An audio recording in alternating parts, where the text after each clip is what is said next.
আজ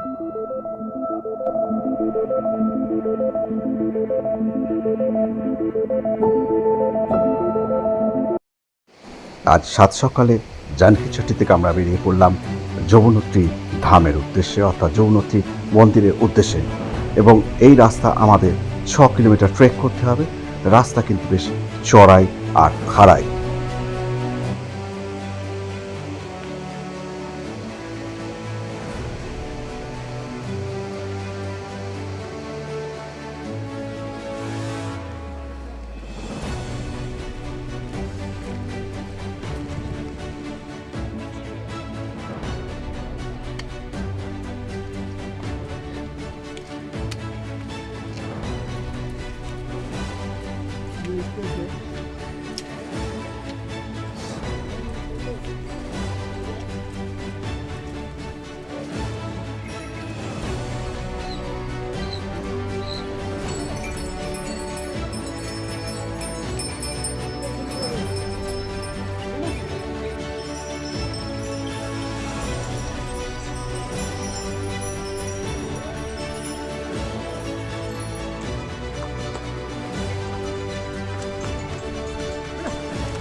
যমুনোত্রী ধামের রাস্তার প্রথম দিকটা কিন্তু খুব একটা চড়াই নেই। এখানে রাস্তা বেশ প্রশস্ত এবং প্রায় সমতলের মতনই লাগে। এবং বাঁ দিকে দেখা যাচ্ছে GMVN এর যে রেস্ট হাউস, সেই রেস্ট হাউসটাকে অতিক্রম করে আপনাকে ক্রমশ এগিয়ে যেতে হবে। এবং এখানে কিন্তু প্রথমে একটি লোকাল ট্যাক্স আদায় করা হচ্ছে এবং সেটি আপনাকে একটা 30 টাকার বিনিময়ে একটি পার্চি দেওয়া হবে, লোকাল ট্যাক্স। এবং তারপরেই কিন্তু আপনি চারধামের যে রেজিস্ট্রেশন করছে, সেই রেজিস্ট্রেশন কিন্তু আপনার চেক করা হবে। সেই চেক পয়েন্ট আছে এবং সেই চেক পয়েন্ট ছাড়িয়ে আপনি এগিয়ে গেলেই প্রায় 1 কিলোমিটার দূরেই আপনি দেখতে পাবেন যে যমুনোত্রীর যে প্রধান প্রবেশদ্বার। আর এই যমুনোত্রীর প্রবেশদ্বারে আপনারা দেখতে পাচ্ছেন আপনাদের সামনে, এখানে মাঝখানে যমুনা মার ছবি আর দুপাশে যমরাজ আর শনিদেবের ছবি। মা যমুনা হচ্ছেন সূর্যের কন্যা আর যমরাজের বোন। সেই জন্যই মনে হয় প্রবেশদ্বারে যমরাজের মূর্তিটি সিগনিফিকেন্ট এই কারণেই হতে পারে। যমুনোত্রী ধাম রাস্তায় কিন্তু বিকল্প অনেক পরিবহন আছে। সেটি হচ্ছে প্রথমত হচ্ছে পনি বা ঘোড়া। এটা মোটামুটি 1200 থেকে 1500 টাকার মধ্যে আপনাকে আসা যাওয়া করিয়ে দেবে। এটা আপনি কিন্তু বার্গেনও করতে পারেন। এছাড়া হচ্ছে ডলি 4 জন মিলে আপনাকে নিয়ে যাবে। সেক্ষেত্রে খুব কমপক্ষে হলো 6000 টাকা থেকে মোটামুটি ধরে রাখুন 8000 টাকা মতন ভাড়া নেয়।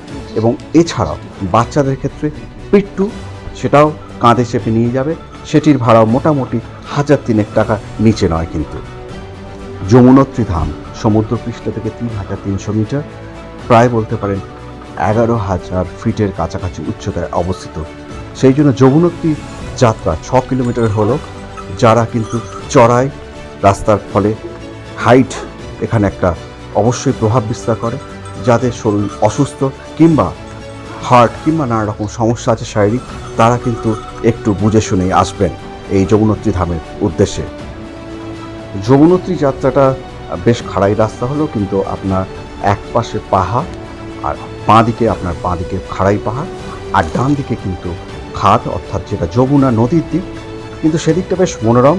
আপনি যমুনা নদীকে সঙ্গে নিয়ে কিন্তু সবসময় এগিয়ে চলছেন যমুনোত্রী ধামের উদ্দেশ্যে। এখানকার প্রাকৃতিক পরিবেশ কিন্তু অসাধারণ।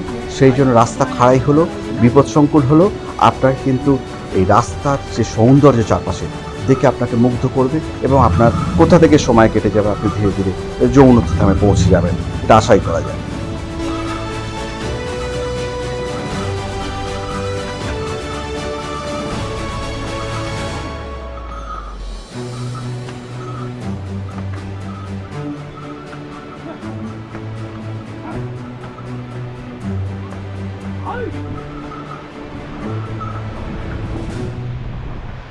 আমরা এই মুহূর্তে কিন্তু ঘোড়ায় চেপে ক্রমশ এগিয়ে চলছি যমুনোত্রী ধামের উদ্দেশ্যে। রাস্তা কিন্তু এখানে বেশ চড়াই এবং শেষ 5 কিলোমিটার রাস্তা কিন্তু বেশ খাড়াই, বলতে পারেন প্রায় 45 ডিগ্রি অ্যাঙ্গেল একটি জায়গায়, এবং বেশ দমের দরকার হয় এবং এখানে ধীরে ধীরে হেঁটে যেতে হয়, সাময়িক বিরতি নিতে হয়, তারপর ক্রমশ এগিয়ে যেতে হয়। রাস্তার চারপাশে যদিও খাবার দাবারের অভাব নেই, জল একটু কস্টলি হতে পারে, আপনাকে 25% বেশি পয়সা দিয়ে পানীয় বোতল নিতে হবে। এছাড়াও নানা রকম ফল পাওয়া যায়, সেটিও আপনি কিন্তু উপলব্ধ। এছাড়াও নানা রকম পানীয় এবং খাবার দাবারের কিন্তু রাস্তায় প্রচুর পরিমাণে অ্যাভেলেবেল, এবং রাস্তায় কিন্তু বিশ্রাম নেওয়ার জন্য কিন্তু ছোটো ছোটো বেঞ্চ করা আছে, বসার জায়গা আছে, এবং আপনি এই সংকীর্ণ রাস্তা বেশ কিন্তু এবং বেশ খাড়াই রাস্তায় আপনাকে কিন্তু খুব ধীরে সুস্থে পৌঁছাতে হবে যমুনোত্রী ধামের উদ্দেশ্যে।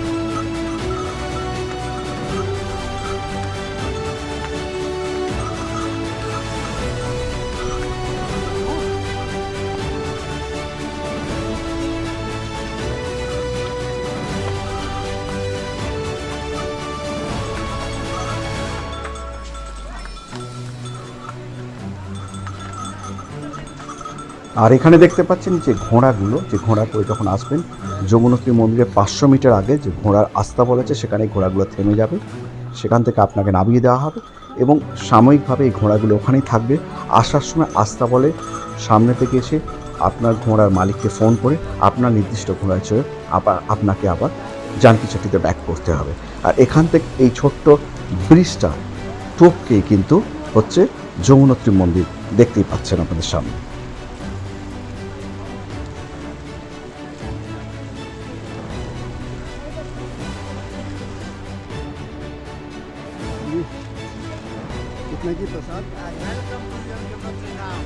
যমুনোত্রী ধামের মন্দিরের প্রবেশপথে প্রচুর পরিমাণে আপনি পুজোর সামগ্রী পাবেন, এবং এখানে পুজোর সামগ্রী 51 টাকাতে শুরু হয় এবং সেটা 501 টাকা পর্যন্ত। সেটি নিয়ে আপনি কিন্তু মন্দিরে গিয়ে পুরোহিতদের হাতে তুলে পুজো করতে পারেন।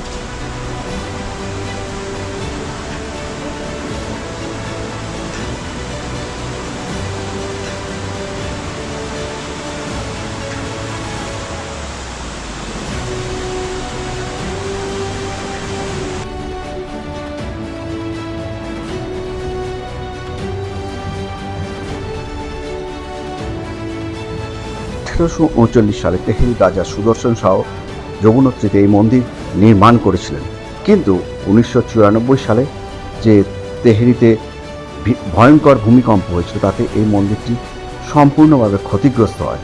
এরপরে জয়পুরের মহারানী গ্লারিয়া এই মন্দির পুনরায় নির্মাণ করেন, অর্থাৎ সামনে যে মন্দিরটি দেখতে পাচ্ছেন যমুনা মাতার মন্দির, এটা কিন্তু বর্তমানে 1994 সালের পর জয়পুরের মহারানী গ্লারিয়া এই মন্দিরের পুনর্নির্মাণ করেছেন, এবং বর্তমান অবস্থাটা আপনারা দেখতেই পাচ্ছেন।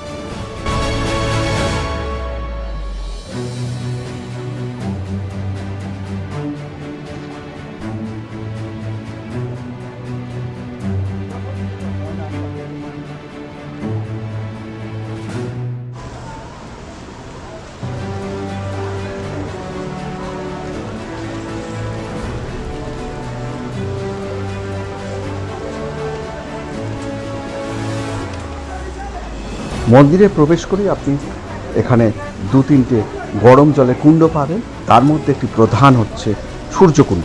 এই সূর্যকুণ্ডের জলে পুণ্যার্থীরা স্নান করে নিয়ে তারা কিন্তু মন্দিরে যে দিব্যশিলাটা বাইরে আছে সেই দিব্যশিলার পুজো দিয়ে তারপরে তারা কিন্তু যমুনা মায়ের কাছে পুজো দিতে চান। আর এখানে প্রসাদ হিসেবে এই সূর্যকুণ্ডের পাশে যে গরম কুণ্ড আছে, এই গরম কুণ্ডে কিন্তু যে চাল সেদ্ধ করে সেই প্রসাদ হিসেবে গ্রহণ করেন পুণ্যার্থীরা।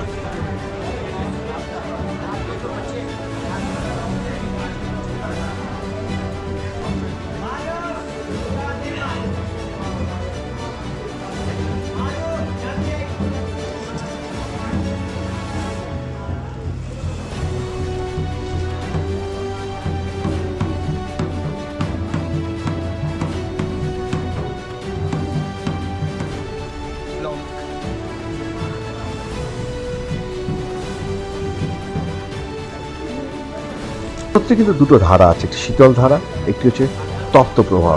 শীতল ধারাটা সেই বন্দরকত পর্বতমালা কালিন্দী পাহাড় থেকে উৎপত্তি, আর যমুনার যেটা তপ্ত প্রবাহ সেটা কিন্তু এই সিদ্ধশিলা মন্দিরে সেখান থেকে নির্গত হচ্ছে, এবং এই তপ্ত প্রবাহ আর শীতল প্রবাহ একসঙ্গে মিলে গিয়ে কিন্তু যমুনা নদী নিচের দিকে এগিয়ে চলেছে।